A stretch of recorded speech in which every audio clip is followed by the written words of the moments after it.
So study कर रहे हैं बट कैसे कर रहे हैं, क्या क्या कर रहे हैं, वो बहुत इंपॉर्टेंट है क्योंकि इस टाइम पे हम सब कुछ नहीं पढ़ सकते obviously. So guys smart study हमें करनी है, उसके लिए हमें सबसे पहला आज का जो इंपॉर्टेंट टॉपिक है that is biology, which is very very very easy and important subject, theoretical subject. So guys आप बायोलॉजी में अभी भी 360 प्लस 360 स्कोर कर सकते हैं। बस आपको क्या करना है, सिर्फ वीडियो को अच्छी तरह से देखिए और इन समझ लीजिए कि कौन कौन से चैप्टर आपको आने वाले हैं। स्मार्ट स्टडी कीजिए, अच्छे से पढ़ लीजिए इन चैप्टर्स को, नहीं पढ़े होंगे तो पढ़ लीजिए, रिवाइज कर लीजिए अगर आपने पढ़ लिए होंगे पहले तो, क्योंकि बहुत सी चीजें होती है जो हमने अच्छे से पढ़ी होती है but at the time of exam हमें आधी चीजें याद नहीं आती।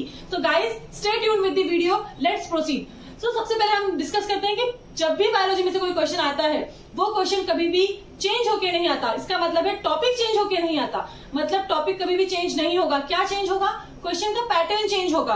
टॉपिक वही रहेगा, लाइन वही रहेगी, बट क्या होगा उसमें पैटर्न चेंज किया जाएगा। चाहे वो आपको फिल इन द ब्लैंक्स की फॉर्म में आ सकता है या फिर आपको वो अलग ट्विस्टेड क्वेश्चन की फॉर्म में आ सकता है। आपने पढ़ा एक लाइन में होगा बट वो क्वेश्चन आपको रिवर्स लाइन में पूछा जा सकता है, ये पॉसिबिलिटीज है।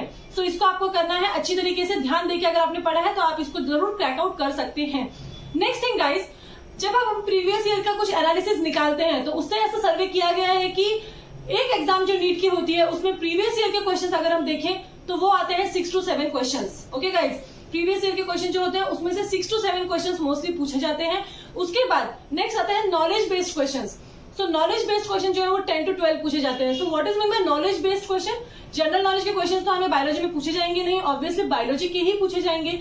तो गाइज नॉलेज बेस्ड क्वेश्चंस वो होते हैं जो क्वेश्चंस नॉलेज के बेसिस पे, मतलब आपने स्टडी तो कर ली है बट वो स्टडी आपने अगर ध्यान दे के की होगी तो आपको उसमें से कुछ भी लॉजिकली अगर पूछा जाता है विदाउट, हम बोलते हैं कि एनसीईआरटी की लाइन टू लाइन पूछी जाती है, बट कुछ क्वेश्चंस ऐसे आते हैं जो कि आपको लॉजिकली पूछे जाते हैं। अगर आपने स्टडी अच्छे से की है तो आपको बहुत से क्वेश्चंस लॉजिकली पूछे जाएंगे, उनको बोलते हैं हम नॉलेज बेस्ड क्वेश्चंस। तो वो भी आते हैं 5 to 10 questions again. Next thing is NCERT based questions. The most important NCERT based questions आते हैं 75 to 80% गाइस। तो मतलब एनसीईआरटी अकेली जो है वो पूरे पेपर का 75 to 80% जो है वो ऑक्यूपाई करती है बायोलॉजी पेपर का।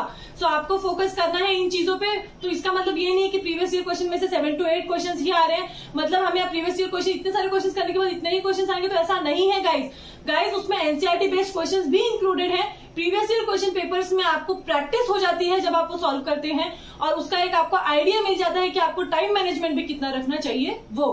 सो प्रीवियस ईयर क्वेश्चंस को आप जरूर कीजिए इस टाइम पे, तो it is must. Next thing, अब हम देखते हैं कि कौन कौन से चैप्टर हमारे लिए इंपॉर्टेंट है। सो उसमें सबसे फर्स्ट चैप्टर जो आपको करना है, अब ये जो मैंने चैप्टर्स की लिस्ट बनाई है वो चैप्टर्स की लिस्ट आपके यूनिट वाइज नहीं है या फिर आपके सिलेबस वाइज नहीं है।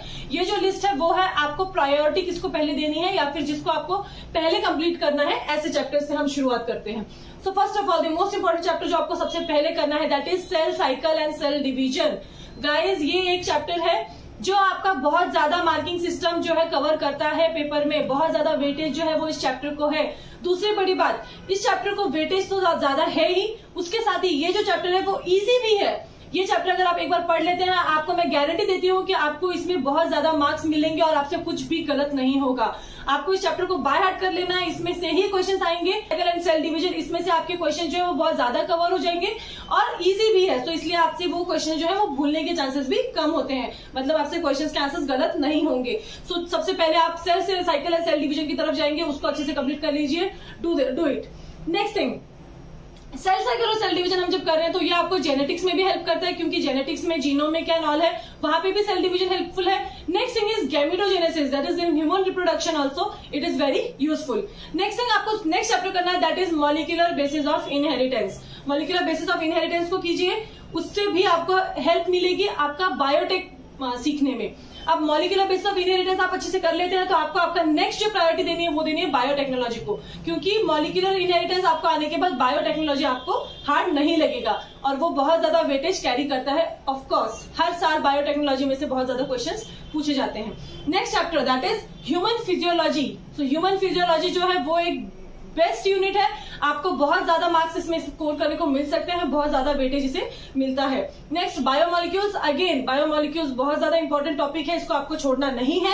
रिप्रोडक्शन यूनिट ह्यूमन रिप्रोडक्शन जो है वो आपको बहुत ज्यादा इंपॉर्टेंट टॉपिक है, इसमें से बहुत ज्यादा क्वेश्चंस पूछे जाते हैं और कुछ भी हार्ड नहीं है इसमें। अगर आप एक बार डिटेल में अच्छी तरह से पढ़ लेते हैं, आपको topic two point two point topic wise अगर आप अच्छे से पढ़ते हैं, इसमें से देखिए आपको क्या लिंक वाइज हर एक चीज को लिंक करके आप जाइगोट फॉर्मेशन कैसे होता है, एम्ब्रियोसिस कैसा होता है, ये सब चीजें जो है आपको ओवम फॉर्मेशन कैसा है, everything you will get to know in this very easily. अगर आप उसको ध्यान देके स्टोरी की तरह अगर पढ़ लेते हैं, आपको बहुत जल्दी वो समझ में आ जाएगा और वो बहुत ज्यादा वेटेज कैरी करता है। अगेन बहुत ज्यादा मार्क्स उससे आपको मिलते हैं और क्वेश्चंस भी बहुत ज्यादा पूछे गए हैं प्रीवियस ईयर्स में। नेक्स्ट इज बायोलॉजिकल क्लासिफिकेशन, तो आपको बिल्कुल भी स्किप करना नहीं है।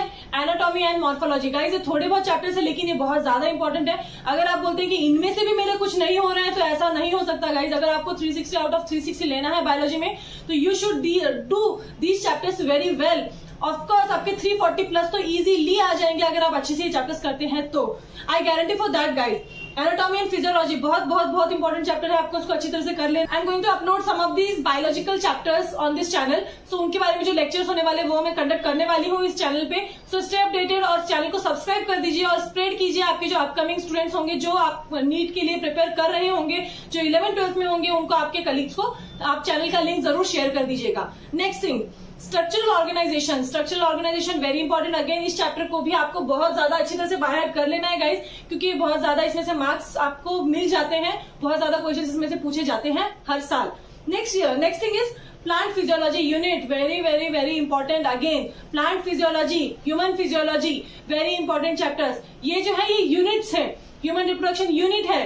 तो ये जो यूनिट्स जब हम पढ़ रहे हैं, reproduction unit and plant physiology unit, तो इन यूनिट्स के अंदर भी आपके बहुत सारे चैप्टर्स कवर हो रहे हैं। मतलब ये सिर्फ एक चैप्टर नहीं होके एक यूनिट होता है। तो इस यूनिट को अगर आप अच्छे से करते हैं तो आपको जो ओवरऑल एक वेटेज का जो आपका जो सिस्टम है वो मिल जाता है। एक पर्टिकुलर जो आपका बेसिक है बायोलॉजी पेपर का, वो तैयार होकर आपके पास रेडी हो जाता है। सो आप इजीली इन सब चीजों को अगर फॉलो करते हैं गाइज, आप कोई भी आपको 360 प्लस लाने, 360 आउट ऑफ 360 बायोलॉजी में लाने से नहीं रोक सकता है। नहीं कुछ तो आप 340 प्लस तो जरूर ला सकते हैं इन बचे हुए कम दिनों में। I am talking about these remaining days, not कि हमारे पास पूरा साल बचा और मैं आपको ये बता रही हूँ, जस्ट ये जो फ्यू डेज बचे हैं इन्हीं में हम ये कर सकते हैं। Okay, so guys do this, do it well, do your 100%, subscribe to the channel, like the video if you really get some knowledge. Thank you for watching everyone.